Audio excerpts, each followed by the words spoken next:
Kemudian kita lanjut dengan kuliah Isra yang nanti insya Allah sampai terbit matahari. Kemudian sholat 2 rakaat. Terkait dengan masalah sholat subuh. Sholat subuh ini merupakan sholat yang paling berat, apalagi untuk berjamaah. Kalau para ulama fuqaha yaitu membagi mana sholat yang paling berat dilakukan, maka yang paling berat itu adalah sholat subuh. Maka sedikit yang bisa melaksanakan sholat subuh apalagi dengan berjamaah. Dan ini nggak tanggung-tanggung. Pahala dari sholat subuh ini adalah seperti sholat semalam suntuk, ditambah lagi dengan sholat 2 rakaat sebelum sholat subuhnya. Ini lebih baik dibandingkan dunia seisinya. Maka sholat subuh apalagi dengan berjamaah merupakan sholat yang paling berat yang dilakukan oleh kaum muslimin. Nah, adapun yang kedua, sholat yang paling berat apalagi dengan berjamaah yaitu sholat asar. Dikatakan oleh para ahli fikih yaitu sholat asar. Sebab antara subuh dan asar ini kalau dalam satu hadis menjadi satu sebutan, yaitu sholatul bardain, sholat di 2 waktu yang dingin, yaitu waktu subuh dan waktu asar. Subuh dikatakan dingin, memang sedang dingin-dinginnya waktu, masih enak tidur, istirahat. Dan juga asar pun dikatakan waktu yang dingin, sebab di waktu asar adalah waktu di mana lagi enak-enaknya untuk beristirahat, lagi santai, lagi nggak ada kesibukan, itu enak sekali waktu asar. Sehingga untuk melaksanakan sholat asar apalagi dengan berjamaah itu terasa berat oleh kaum muslimin. Maka pahalanya pun akan besar, subuh asar. Nah, adapun yang ketiga, sholat yang paling berat apalagi dengan berjamaah yaitu sholat isya. Jadi sholat isya merupakan sholat yang paling berat bagi kaum muslimin. Apalagi dalam satu hadis dikatakan termasuk di dalamnya adalah orang munafik. Mereka sangat berat untuk melaksanakan yaitu sholat isya apalagi dengan berjamaah. Nah, yang keempat, sholat yang paling berat yaitu dengan berjamaah adalah sholat zuhur. Dan yang terakhir adalah sholat maghrib. Artinya maghrib ini paling ringan gitu. Yang paling ringan, ini yang nomor 5. Sehingga dari 5 waktu sholat yang bisa paling banyak dalam berjamaah ya maghrib. Nah, ringannya itu. Ini paling ringan. Kalau dihitung pahala, ini pahala yang paling enteng gitu. Yang paling berat pahalanya adalah sholat subuh. Maka alhamdulillah kita bisa melaksanakan sholat subuh dengan berjamaah. Bukan hanya sholat subuh kita lakukan, ini kita lanjutkan dengan kuliatul isyraq atau nanti sholat isyraq. Yang hal ini pahalanya seperti pahala ibadah haji dan umrah yang sempurna dan sempurna. Setidaknya dengan kita 1 bulan sekali umpama, ini minimal bagi kita yang sudah haji, mudah-mudahan menjadi alamatul mabrurah fi hajihi, menjadi tanda bahwa haji yang dia lakukan ini haji yang mabrur. Sehingga haji yang mabrur dia selalu ingat dengan ibadah haji, selalu merindukan ibadah haji, selalu menginginkan pahala ibadah haji. Ini salah satu tanda haji yang mabrur. Dia selalu ingat, selalu ingin dan sangat berkeinginan setidaknya ingin mendapatkan ibadah haji seperti haji yang pernah dilakukan. Maka mudah-mudahan kita yang sudah haji menjadi satu alamat, ini menjadi alamat haji yang mabrur. Amin. Bagi yang kita belum hal ini mudah-mudahan menjadi tasjid fi hajihi, menjadi semangat agar kita betul-betul ada keinginan untuk beribadah haji. Yang dengan tasjid ini mudah-mudahan Allah memberikan kemurahannya. Oh, ini hambaku pengen sekali bisa melaksanakan ibadah haji. Ada kendala ini dan itu, tapi ada semangat. Nah, dengan semangat ini mudah-mudahan Allah memberikan kemudahan nantinya. Kita harus yakin bahwa Allah adalah Maha segala-galanya. Banyak di antara kita, teman-teman kita, bahkan termasuk santri-santri saya sendiri, secara finansial dah nggak mungkin ibadah haji. Tapi kenyataan Allah Subhanahu wa Ta'ala memanggil dia untuk ibadah haji. Sampai-sampai teman yang di Pasar Jabur, Pleret, Waru, hampir-hampir nggak pernah berpikir haji. Artinya kasarnya demikian, amat sangat ingin ibadah haji, tapi melihat keadaan ekonomi, dah nggak mungkin bisa ibadah haji. Dan masyarakat pun heran, kalau sampai dia ibadah haji, heran dari mana itu uang? Jangan-jangan ngepet nih. Dan tahun-tahun yang dulu, alhamdulillah, tahu-tahu 1 minggu sebelum ibadah haji berangkat ibadah haji, mendadak sekali. Jadi alhamdulillah kita siapkan paspornya, yaitu paspor biasa. Pokoknya yang penting siap paspor ada. Alhamdulillah kita semua punya paspor. 1 pekan, istilahnya tanggal 1 Zulhijjah, ada panggilan dari Jakarta. Saat ente ada jatah haji, jatahnya untuk saya waktu itu. Aduh, saya nggak bisa nih. Gimana kalau kita lempar teman yang lain? Silakan, yang penting ada. Kita panggil teman Pleret, kita ajak ke kedutaan Saudi, itu di Kuningan. Kita daftarkan, insya Allah masuk. Nanti 4 hari sampai di sini. Istilahnya tanggal 5 Dzulhijjah harus sampai di Jakarta. Paspor sudah ada, tinggal pamitan ke warga. Heran semua, ibadah haji dari mana? Sampai-sampai pakaian ihram nggak punya, mau berangkat belum ingat dengan pakaian ihramnya. Karena sudah mengundang warga untuk ibadah haji, akhirnya ada tetangga yang sudah haji bertanya, Pak, sudah punya pakaian ihram belum? Oh iya belum, udah pakaian saya lah, masih ada dulu itu, masih ada bawa aja. Sampai pakaian ihramnya pun dari tetangganya, dari teman. Tapi alhamdulillah bisa ibadah haji. Dan juga santri-santri kita, alumni kita dari Imam Muslim yang masih muda-muda semua, istilahnya masih umur puluhan tahun, belum sampai 30 tahun. Ada 32 anak kita sudah melaksanakan ibadah haji. Kalau dipikir dari mana? Tapi Allah memanggil, ada 32 anak sudah melaksanakan ibadah haji. Umur masih 20-an tahun. Ini tanpa disangka-sangka. Maka minimal bagi kita ada tasjid, ada semangat, ada keinginan. Nah, ini satu bukti bahwa kita ada keinginan, ingin bisa mendapatkan pahala ibadah haji.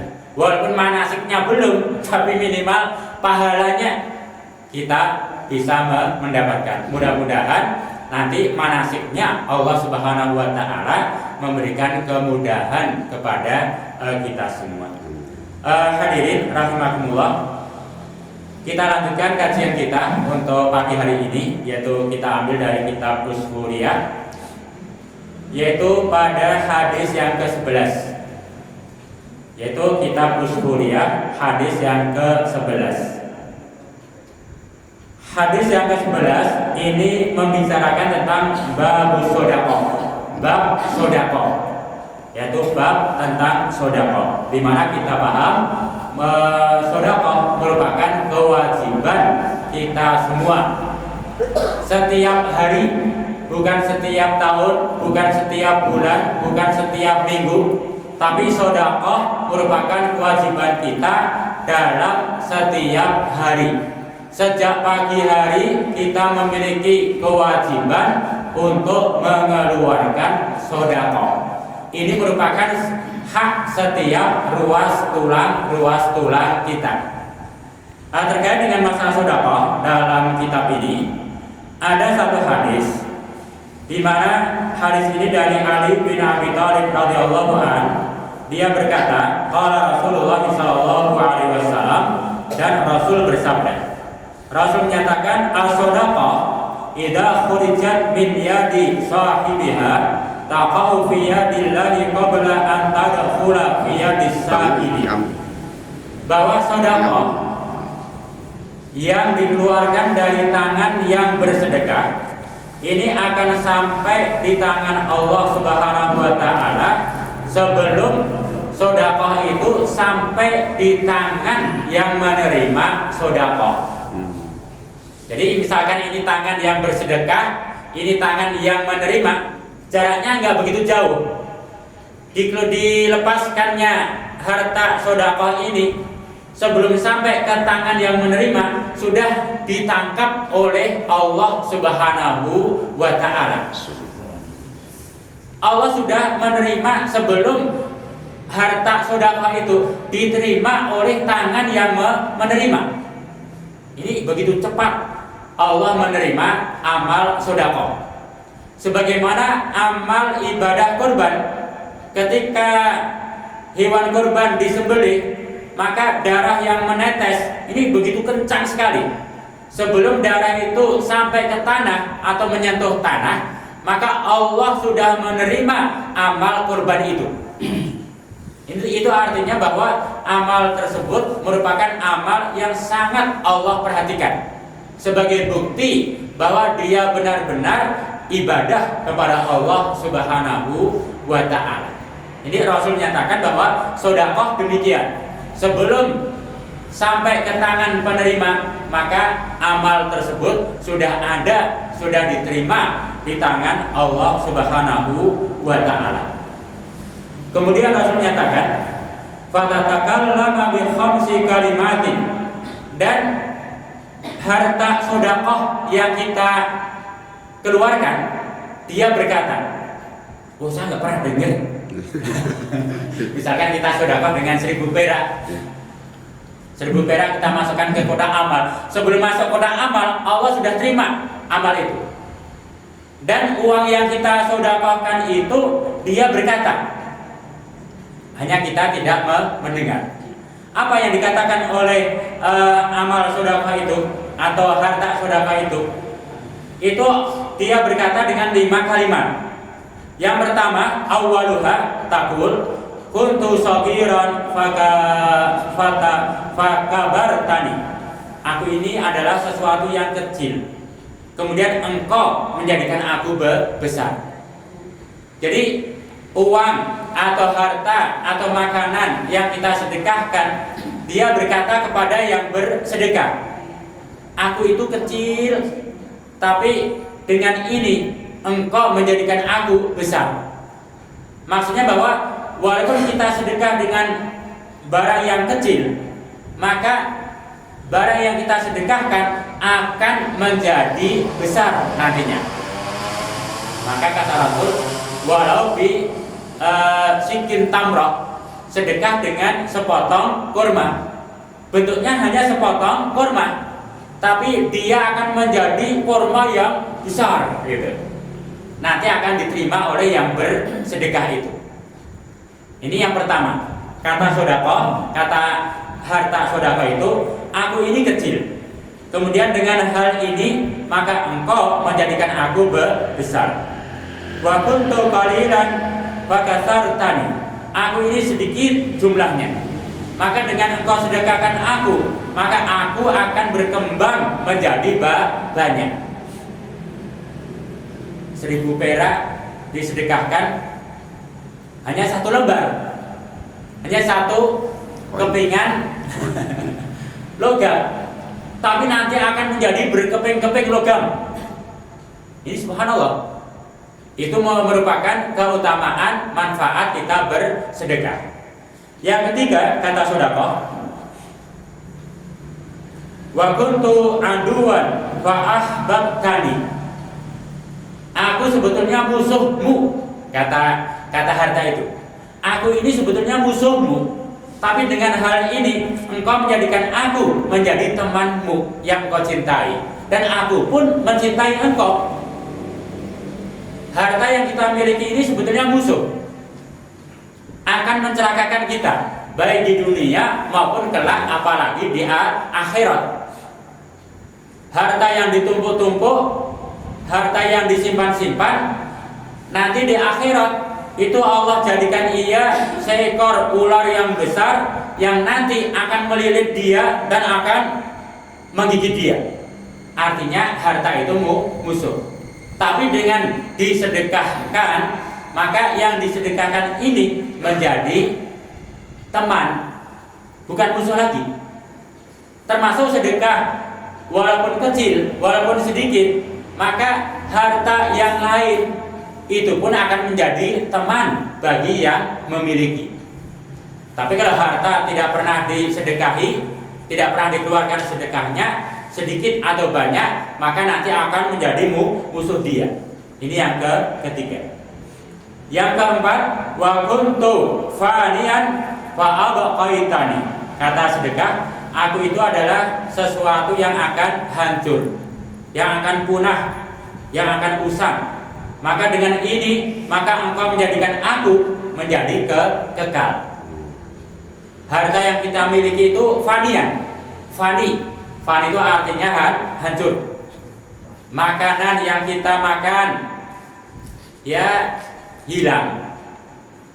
Pakaian yang kita pakai usang. Gedung yang kita bangun mewah-mewah, toh akhirnya akan roboh. Semua akan roboh. Tidak ada yang tersisa, tidak ada yang tertinggal, kecuali yang disedekahkan.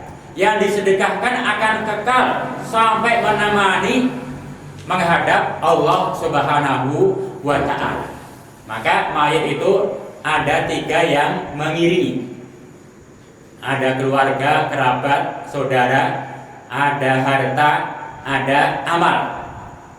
Terkait dengan harta hanya mengiringi sampai di pekuburan, kemudian dibawa pulang.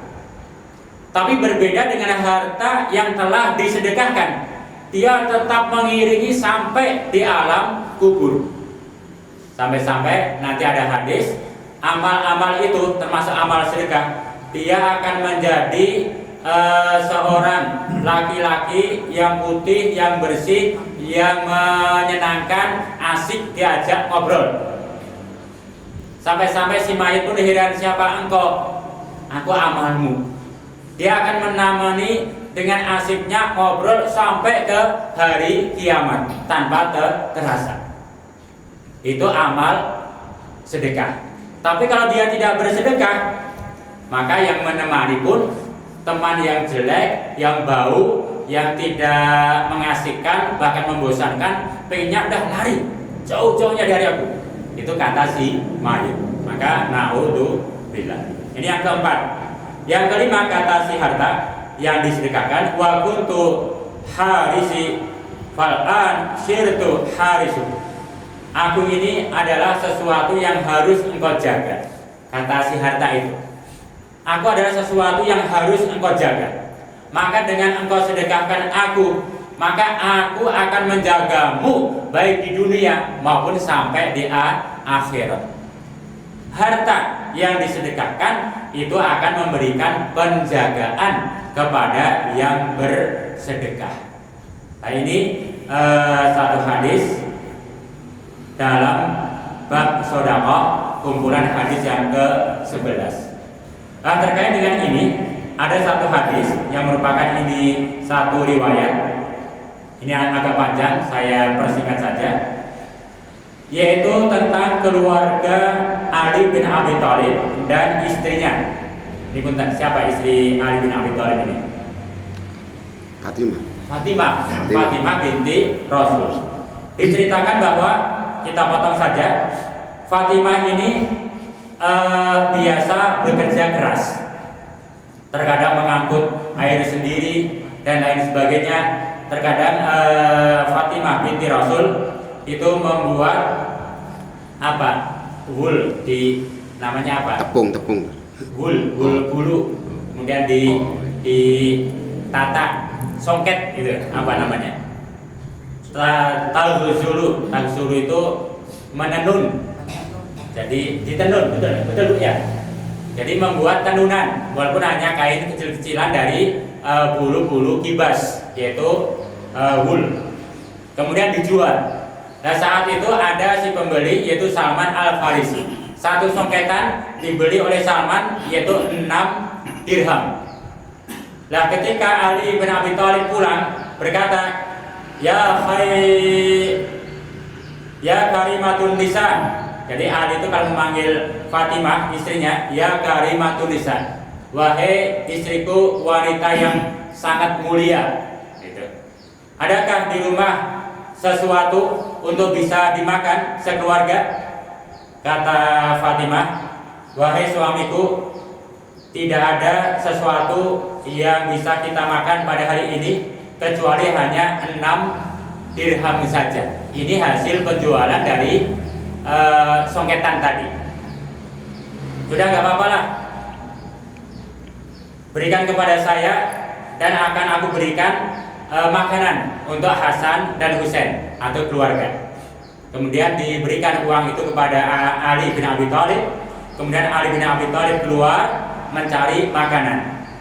Ketika dalam perjalanan mencari makanan keluar, ada seseorang yang dia berkata, Man yaqridullah al-waliyul wafi fadnan ala fannan.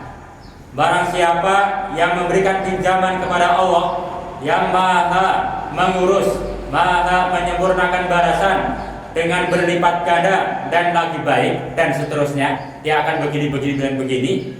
Ali yang memegang 6 dirham ini tertarik. Jadi barang siapa yang meminjamkan kepada Allah, artinya bersedekah. 6 dirham itu semuanya disedekahkan. Itu hanya uang, istilahnya uang satu-satunya yang ada dalam keluarga. Sedekahkan semua. Dengan satu keyakinan, ini meminjamkan kepada Allah, pasti Allah akan membayar. Kemudian setelah diberikan semua, Ali bin Abi Thalib pulang. Setelah pulang dengan tanpa tangan-tangan hamba, Fatimah yang melihat nangis. Sampai Ali berkata, Ya karimatun nisa, ada apa engkau menangis? Wahai suamiku, engkau pulang dengan tanpa sesuatu di tanganmu. Uang tidak ada, makanan pun tidak ada. Nangis. Ada apa wahai suamiku? Kata Ali, wahai istriku, ya karimatun nisa, aku telah pinjamkan uang yang 6 dirham tadi kepada Allah Subhanahu wa taala. Kita harus yakin Allah pasti akan membayarnya. Setelah mendapat keterangan bahwa itu disedekahkan, maka hati Fatimah pun merasa lega, yakin Allah pasti membayarnya. Nah kemudian singkat cerita, tidak begitu lama ada pedagang makanan yang membawa makanan unta. Kalau dulu angkutannya unta. Kalau mungkin sekarang ya kekuatan unta seperti kekuatan mobil kecil, mobil pickup yang kecil. Itu ya antara 6 kuintalan. Ada pedagang membawa barang 6 kuintalan kurang lebih, sebab satu unta. Dia khusus datang kepada Ali.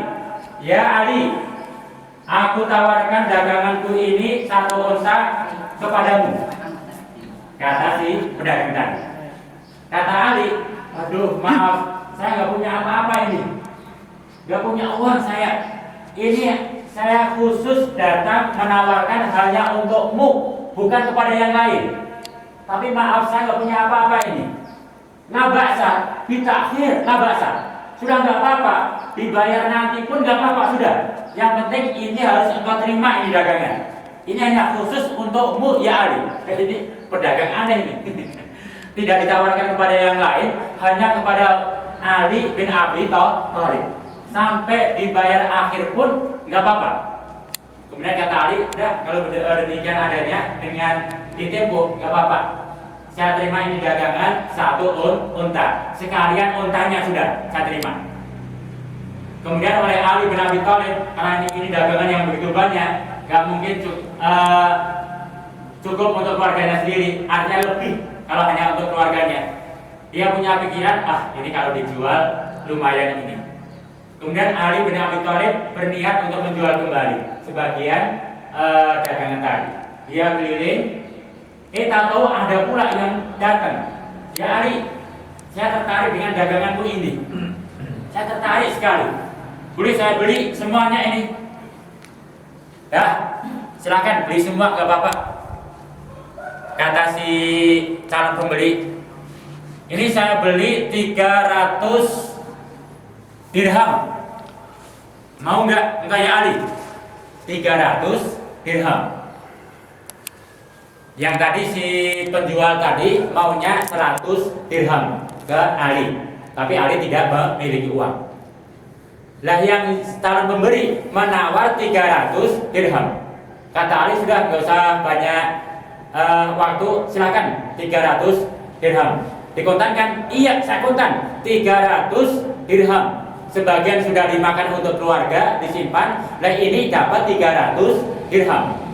Kemudian dibayar kontan.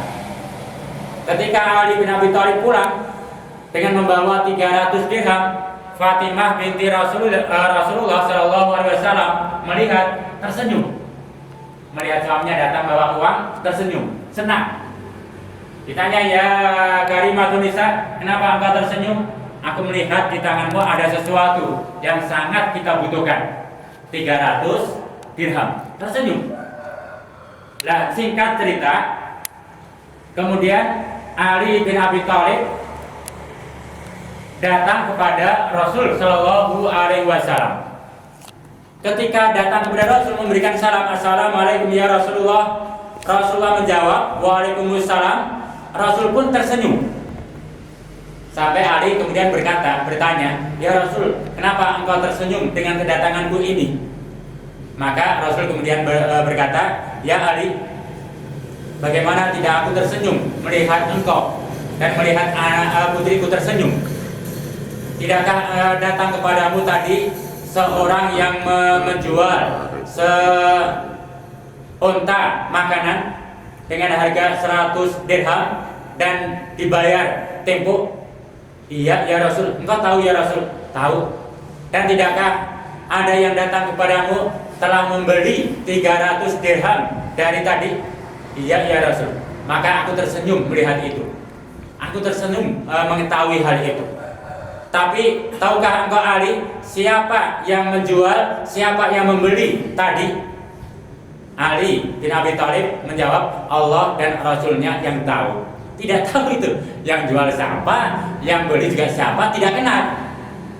Maka Rasul kemudian memberikan jawaban, ya Ali, yang menjual makanan 1 unta tadi itu adalah malaikat Jibril. Sedangkan yang membeli itu malaikat Mikail. Maka malaikat Jibril menjual 100 dirham, malaikat Mikail membeli 300 dirham. Tapi karena keduanya malaikat, maka seharusnya Ali untung 200, tapi jadinya untung 300. Maka dibayar kok.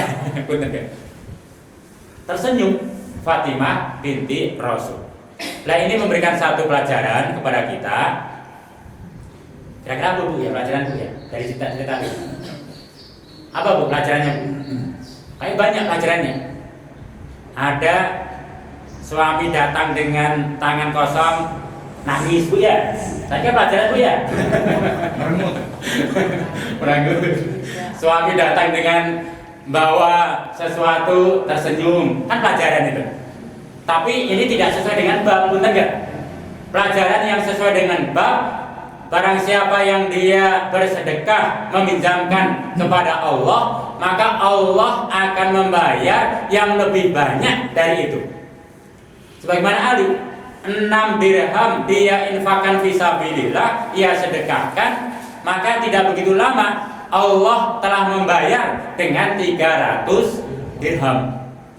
Tapi itu butuh keyakinan Bu. Iya. Butuh keyakinan. Kalau kita nggak yakin, Allah pun nggak yakin. Mau ngeluarin sedekah, bener nggak ya Allah nanti membayar? Maka kalau nggak yakin Allah pun bener enggak ini saya harus bayar ini. Tapi kalau kita yakin Allah pasti membayar, Allah pun akan membayar. Allah maha kaya, Allah maha menyempurnakan, memberi balasan. Nah ini hadis yang kedua atau kisah dalam hadis yang ke-11. Terkait dengan hal ini ada satu riwayat lagi, masih bab yang ke-11. Ketika seorang hamba dia sedekah, maka Allah Subhanahu wa taala akan memberikan pahala kepadanya. Ketika diberi pahala satu kebaikan dengan satu kebaikan, kata Rasulullah, ya Allah, kalau demikian masih sedikit ya Allah. Kalau satu kebaikan dibalas dengan satu kebaikan, masih sedikit ya Allah. Kasihan umatku, dia berhak mendapatkan lebih banyak ya Allah. Dan kalau begitu kata Allah, setiap satu kebaikan aku akan balas dengan 10 kebaikan. Kata Rasul, ya Allah, berilah tambahan untuk hak umatku ya Allah. Itu masih sedikit ya Allah. Kalau 1 rupiah dibalas dengan 10 rupiah masih kecil ya Allah. Masih nawar Rasul. Kemudian, dan kalau demikian satu kebaikan aku akan balas dengan 700 kali kebaikan. Kata Rasul, ya Allah, masih sedikit, masih kecil ya Allah, kurang banyak. Ini untuk hak umatku ya Allah. Tambahkan ya Allah. Maka kemudian Allah Subhanahu wa taala memberikan satu tambahan, sudah barang siapa yang akan bersedekah meminjamkan kepadaku satu kebaikan, aku akan lipat gandakan dia dengan berlipat-lipat. Tapi masih ada batas berlipat-lipat. Kata Rasul, ya Allah, itu pun masih belum cukup untuk hak umatku yang bersedekah. Tambahkan ya Allah. Kemudian Allah menyatakan, sudah ini terakhir kali. Barang siapa yang bersedekah karena aku, maka aku akan berikan balasan bi ghairi hisabin, tanpa hitungan sudah. Sudah sebanyak-banyaknya sudah. Itu merupakan pahala atau keutamaan dalam kita bersedekah. Bukan hanya satu kebaikan atau 10 kalinya, 700 kalinya, atau berlipat-lipat, bahkan bi ghairi hisabin. Pahalanya banyak sekali. Lah kemudian dalam kitab ini ada 7 keutamaan kalau kita bersedekah. Yang pertama, bahwa dengan kita bersedekah, maka sedekah itu akan membebaskan kita dari segala bentuk mara bahaya. Bahkan sampai 70 pintu yang namanya malapetaka itu akan Allah bebaskan dengan kita bersedekah. Ini yang pertama. 70 sebab atau pintu yang bisa mendatangkan bahaya itu Allah akan tutup semuanya dengan kita melakukan sedekah. Ini yang pertama. Ini ada hadisnya secara singkat. Yang kedua, dengan kita bersedekah, maka amal sedekah itu merupakan dokternya kita. Maka Rasul selalu wanti-wanti, berobatlah engkau dengan bersedekah.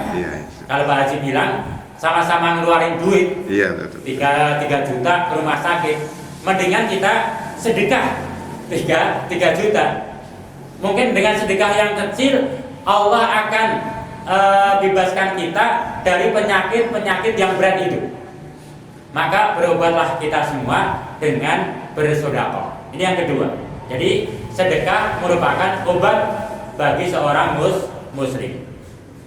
Yang ketiga, bahwa sedekah akan menjadi penjaga kita, yang akan menjaga di dunia sampai di akhirat, bahkan menjaga harta kita pun.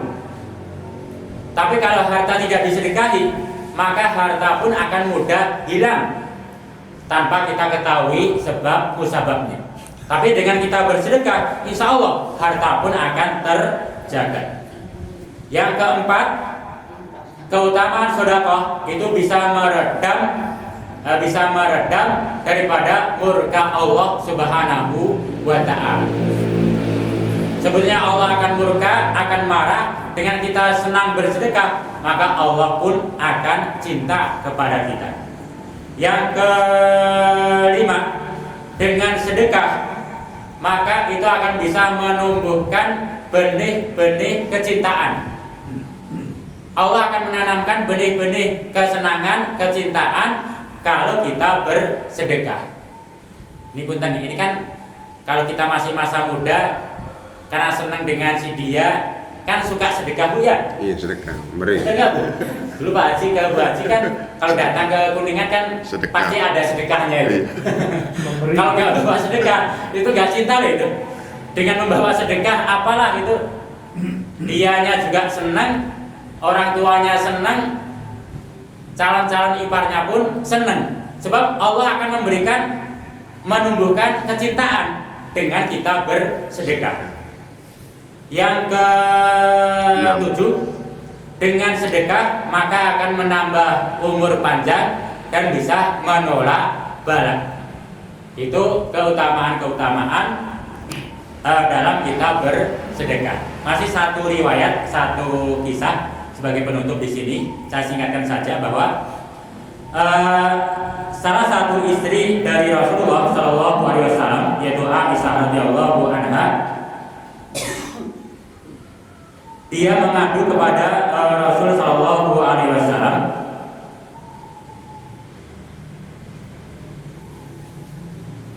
Dia mengadu kepada Rasul, ya Rasulullah, ada seorang wanita yang tangannya itu dalam keadaan sangat kering sekali, layu sekali.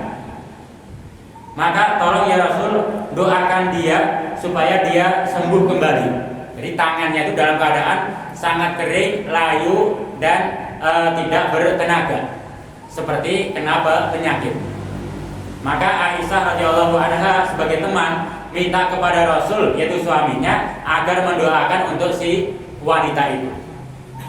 Kata Rasulullah setelah datang kepada si wanita tadi, ini ada apa sehingga tanganmu menjadi kering keriput layu ini? Maka dicari-cari, dipikir-pikir, ya Rasulullah, saya dalam mimpi bahwa telah terjadi kiamat dan ahli surga masuk surga, ahli neraka masuk neraka jahanam. Dan di neraka jahanam aku melihat dalam mimpi itu, yaitu ada lembah-lembah di sana. Dan di salah satu lembah di sana ada ibuku ya Rasul, ada ibu dia. Dan ketika dia bermimpi melihat surga, di sana ada bapakku ya Rasul. Jadi ini seorang wanita punya orang tua, ibunya masuk jahanam, bapaknya masuk surga. Nah dalam mimpinya, karena melihat ibunya ada di lembah jahanam, dia berkata, wahai ibuku, ada apa yang menyebabkan engkau masuk ke dalam neraka jahanam ini? Sedangkan yang aku tahu, engkau wahai ibuku adalah seorang wanita yang taat ibadah kepada Allah Ta'ala, sangat diridhoi oleh suaminya, yaitu bapaknya. Tapi kenapa engkau wahai ibuku termasuk salah satu penghuni daripada lembah neraka jahanam? Kemudian dijawab oleh ibunya, wahai putriku, ketahuilah aku memang ahli ibadah. Aku sangat taat pada suamiku, yaitu kepada bapakmu, sampai dia ridho kepadaku. Tapi satu hal, aku ini orang yang sangat bakhil sekali aku ini. kata ibunya, sangat medit, sangat medit aku ini, kata si ibunya. Maka aku ini dilempar ke dalam lembah neraka jahanam. Hanya yang aku miliki sepotong lemak daging kecil dan sepotong kain yang kecil. Sebab inilah yang pernah aku sedekahkan dalam seumur hidupku. Hanya orang kaya, ahli ibadah, taat kepada suami, infaknya, sedekahnya seumur hidup hanya secuil lemak, bukan daging, lemaknya. Dan kainnya pun hanya secuil sepotong kain. Maka ini yang aku terima. dan itu dilihat oleh sang anak.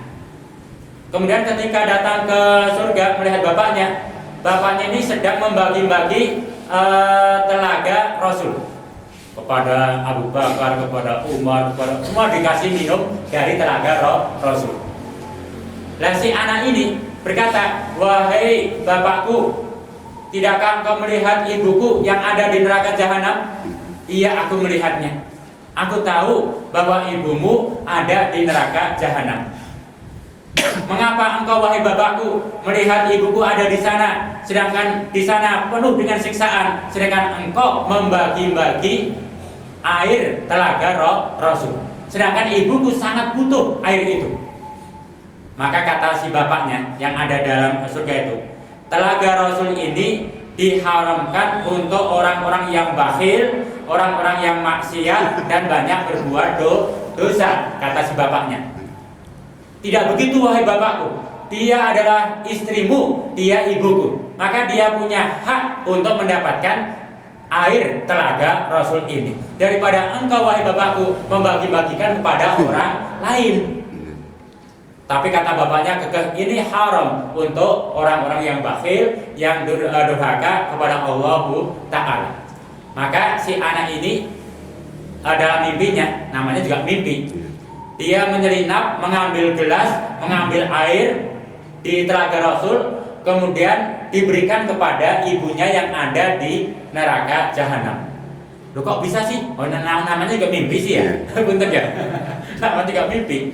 Diminumkan kepada ibunya telaga Rasul itu. Ketika dia meminumkan di telaga di mulut si ibunya, kemudian ada suara, "Absar yadak, kering layu tanganmu, engkau telah memberikan sesuatu yang bukan kepada haknya, bahkan haram kepadanya." Itu dalam mimpi. Langsung setelah bangun, tangannya pun kelihatan kering layu. Dan maka dengan ini minta kepada Rasul, "Ya Rasul, tolong doakan mudah-mudahan kembali seperti semula."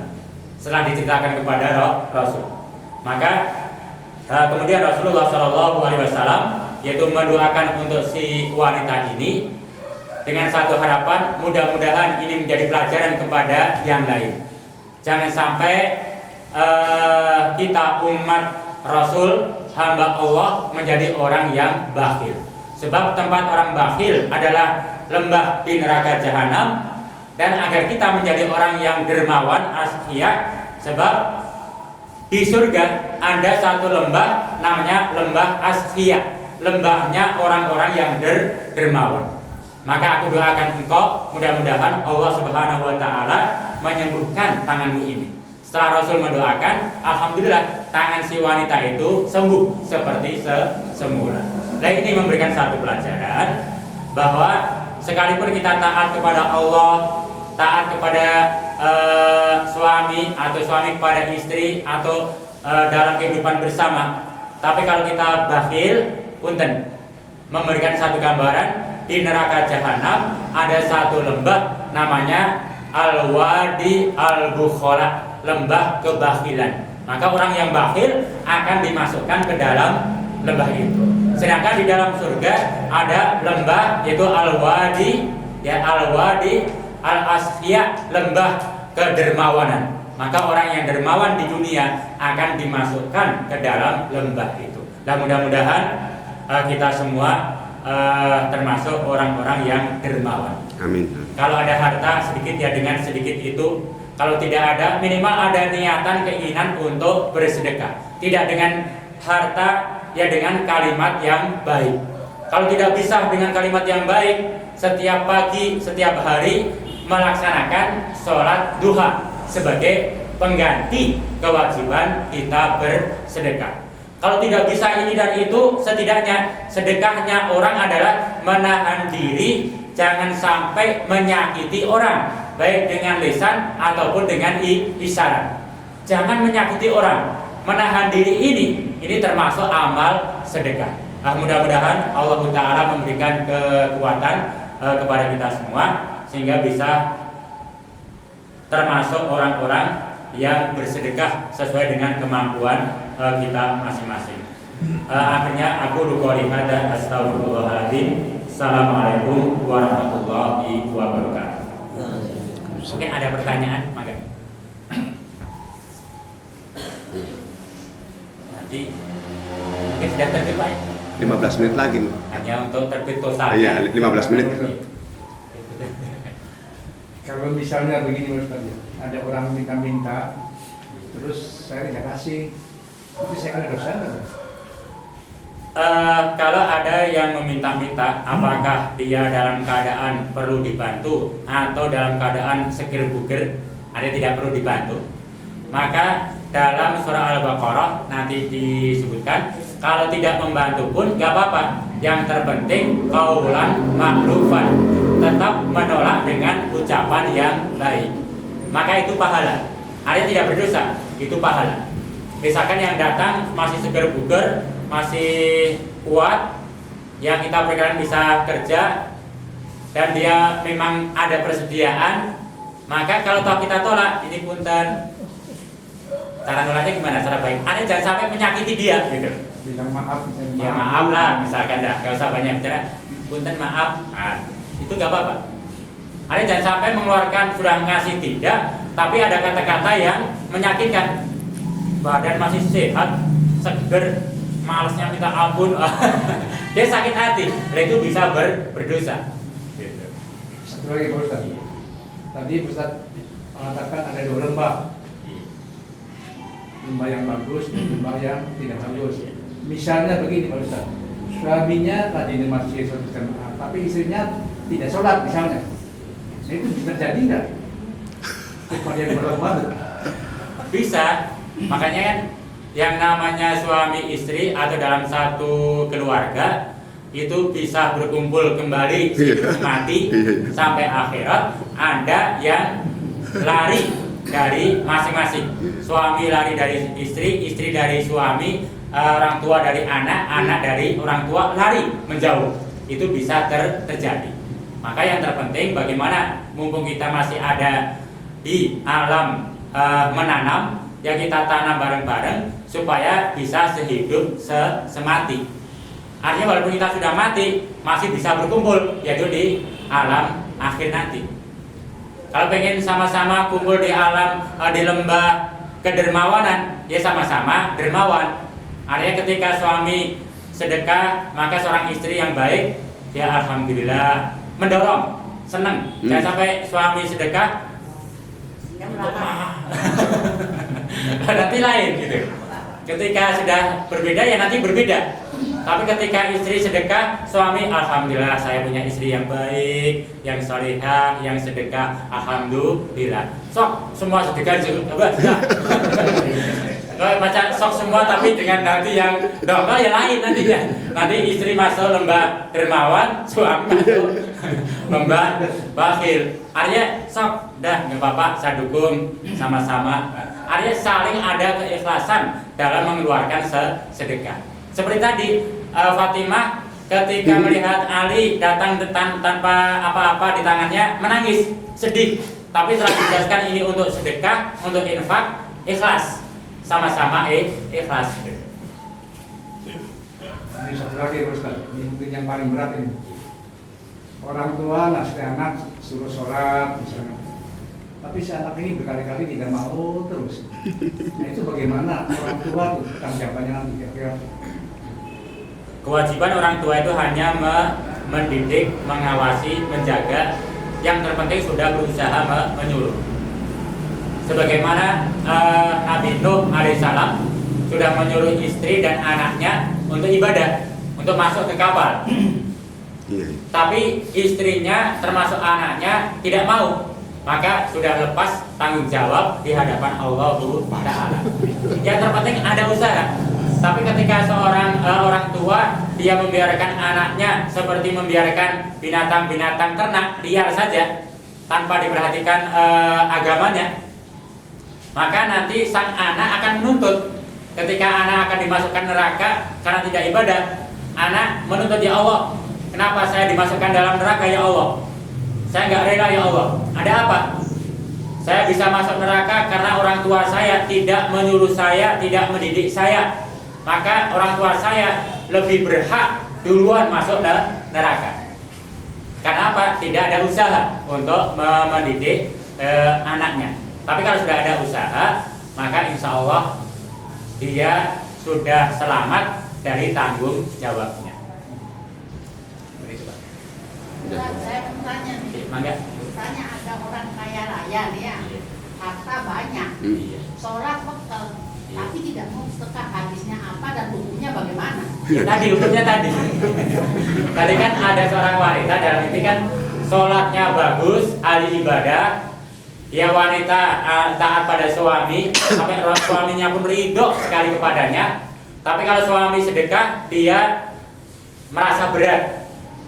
Dia tidak mau dan melihat suami sedekah, dia merasa berat. Wah, ini uang dibuang-buang cari susah gitu. Jadi suaminya sedekah, dia merasa berat. Maka dia diancam yaitu masuk ke dalam al-wadi al-bukhola, yaitu masuk ke lembah neraka jahanam dalam lembah kebakilan. Itu ancaman, bukan pasti masuk, bukan, tapi diancam masuk ke sana. Maka naudzubillah. Maka sedikit atau banyak ya berusaha, ada niat, ada keinginan untuk bersedekah. Mungkin kalau saya tambahkan sebagai penjelasan, ini maaf, ada yang memberikan satu penjelasan bahwa si wanita tadi hanya memegang, tangan kanannya memegang sepotong lemak, tangan kirinya memegang secarik kain. Itu gambaran yang disedekahkan. Ada yang menyatakan bahwa dia itu hanya bersedekah kalau ada niatan untuk pribadinya. Nah, ini naudzubillah. Nah ini punten. Kalau misalkan nanti tersinggung, misalkan kalau ada niatan, wah anak mau ujian baru sedekah. Iya. Pengen naik pangkat baru sedekah. Iya. Karena ada pemilihan supaya dipilih baru sedekah. Iya. Nyumbang karpet gitu ya. Makanya nanti itu digambarkan seperti dia memegang di tangan kanannya hanya sepotong gaji, nggak ada dagingnya, lemak saja. Kemudian tangan kirinya hanya secarik kain saja. Karena dia sedekahnya itu bukan pelit-pelitnya, bukan, tapi dia sedekah hanya kalau ada maunya.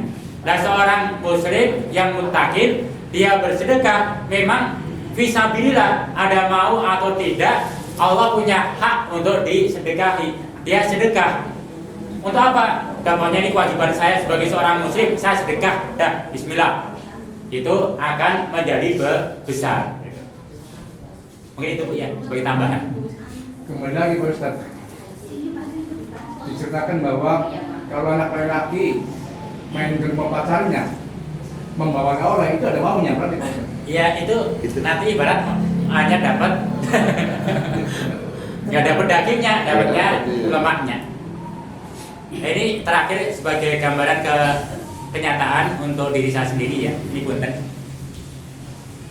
Pernah kita sampaikan, saya itu biasa kalau di motor bawa selang untuk sedekah. Kalau melihat orang nuntun motor, kita tawari itu ya. Kejadian minggu-minggu kemarin ketika di Semarang. Biasa kalau ke Semarang itu Sabtu kedua, Sabtu keempat, ini sekalian pemberitahuan. Biasanya kalau Sabtu kedua, Sabtu keempat itu ke Semarang isi pengajian Ahad pagi sampai jam 11. Dan dari sana langsung pulang sampai rumah jam 5 sorean. Bisa masih ngisi di sini. Hari Ahad juga, Ahad keempat. Jadi pagi ngisi Semarang, sore maghrib masih bisa ke sini. Nah mulai Ahad keempat kemarin itu dari Dewan Dakwah Pusat Jakarta, yaitu memerintahkan ke saya untuk Ahad 2 dan 4, kalau bisa itu keempat-empatnya semuanya harus malamnya ke Solo. Jadi pagi ke Semarang, malamnya pada Isya ngisi di Solo. Maka saya katakan, saya nggak bisa, ada kegiatan di rumah di kampung setiap pada maghrib. Dan pokoknya saya minta minimal 2 kali. Maka akan kemarin ngisi ke Solo. Saya SMS ke Pak Haji, saya nggak bisa pulang. Nah untuk besok sama. Jadi akad kedua, jadi ada di Solo. Nah kejadian kemarin, subhanallah, dari rumah pada maghrib berangkat, itu biasanya pakai jaket yang biasa kita pakai, ganti jaketnya. Tapi bensin sudah full. Sampai di Semarang, biasanya diisi bensin di Kendal, isi bensin lagi. Kita sampai Semarang, sampai di pom Candi Lama. Itu ada pom, ada swalayan, ada ATM. Cari-cari uang sudah cenat-cendut. Ini udah nanti mau ke Salatiga dulu, isinya pagi. Jam 12 malam. Mau beli bensin, nyari-nyari rogoh-rogoh, lah nggak ada uang. Ingat, jaketnya beda ini. Jaketnya beda. Uang nggak ada, ATM nggak ada, surat-surat motor nggak ada. Sebab ada di jaket yang di rumah. Sama sekali nggak bawa bekal sama sekali. Sudah, ini kalau ke sana nggak akan nyampe nih ke Salatiga, sudah mau habis. Akhirnya dari istirahat dulu ke pom. Alhamdulillah setengah 1 ada nemui saya, masih pemuda. Sat, alhamdulillah ketemu di sini, Sat. Kita pikir itu siapa ini, masih muda, masa lupa dengan saya, Sat? Saya Koko gitu. Koko itu dulu sering ngaji ke saya semasa kuliah di Jogja. Saya belum nikah itu udah hampir 20 tahun lebih nggak ketemu. Baru kali itu ketemu. Masa lupa dengan saya, Sat? Saya Koko dari Magelang ini, dari Brabant. Adiknya Mbak Dewi gitu, adiknya kenal gitu ya. Aduh, subhanallah kita lupa ini, hampir 20-an tahun lebih. Itu masih ingat dengan saya kok. Ya ingat kemarin saya ikut kajian Ustadz di Masjid Raya Candi Lama, Semarang. Waktu Siratul Mustaqim saya ikut. Dan setiap Senin malam saya sering dengar Ustadz ceramah di Radio Fajri di Semarang, Radio Dakwah Islam. Saya pun dengar, Ustadz. Mungkin Ustadz nggak melihat saya melihat, masih ingat ke Ustadz. Lah itu lagi termenung gitu. Ada masalah apa Ustadz di sini? Aduh, saya itu alhamdulillah ini ada ujian. Saya itu mau ke Salatiga pagi-pagi ngisi, ini bensin mau habis, uang nggak ada, surat motor nggak ada, ATM nggak ada, mau ke ATM nggak ada ini. Udah, Ustadz tenang aja, ini langsung dikasih. Ustadz apa nih, saya buru-buru, dia langsung pergi lagi. Dia dikasih uang. Jadi alhamdulillah ini. Saya pikir apa ini karena biasa ngasih apa bensin ke orang, lah di sini baru terasa. Alhamdulillah ini dapat rezeki dari Allah Ta'ala. Ya Allah bisa ke Salatiga, kemudian paginya siangnya ke Semarang lagi, kemudian berangkat ke Solo malam, yaitu ngisi malamnya sampai Senin pagi pulang. Gitu. Ini satu kenyataan yang kita rasakan. Ini mudah-mudahan karena biasa amal itu Allah memberikan balasan ketika ada kesulitan. Ini subhanallah. Maka untuk sekalian hari Ahad besok mungkin saya nggak bisa. Jadi pagi Semarang, terus malamnya di Solo. Ini baru kita nego gimana caranya bisa untuk di Solo dioper harinya. Tapi untuk sementara punya Ahad 2, Ahad keempat pagi di Salatiga, siangnya di Semarang, malamnya di Solo, dan nanti paginya berubah harus sampai di Semarang lagi, yaitu di Radio Fajri. Ya biasanya Radio Fajri itu pada Isya, karena pada Isya di Solo, maka habis Isya jam 10 selesai langsung ke Semarang lagi malam-malam. Ini alhamdulillah.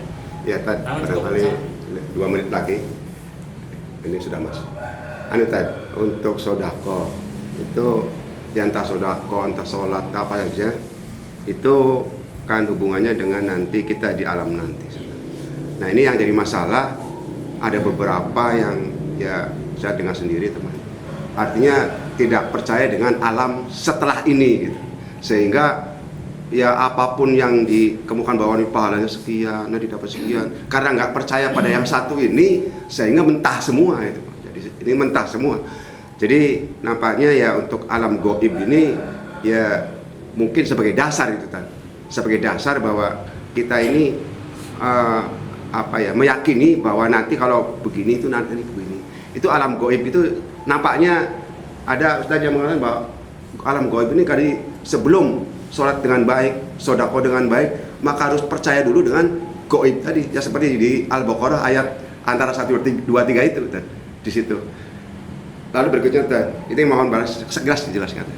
Lalu yang kedua, sodakoh itu apakah ada tadi? Umpamanya begini, apakah jamnya yang bagus untuk sodakoh, atau harinya yang bagus untuk sodakoh, atau kapan saja, atau bulannya dan seterusnya itu. Jadi artinya untuk menambah semangat.